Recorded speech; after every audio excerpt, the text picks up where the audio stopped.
Barry, thank you. Governor Wes Moore says a solution is imminent when it comes to getting Baltimore police back at that firing range that they use for training and certifications. And as 11 News Investigates reported, the BPD was using a range on the grounds of the National Guard.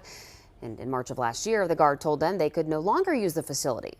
The ceasefire order has created a backlog, keeping dozens of newly graduated cadets from getting on patrols. And it's also blocking some officers from keeping their certifications up to date. Governor Moore was on the TJ Smith Show on WBAL News Radio today and had this to say about the issue.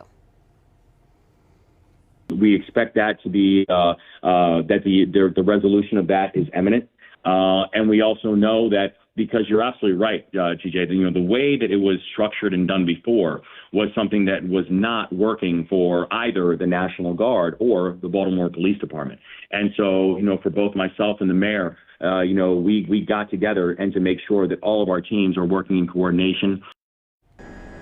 And of course, we will continue bringing you updates on this as we get them.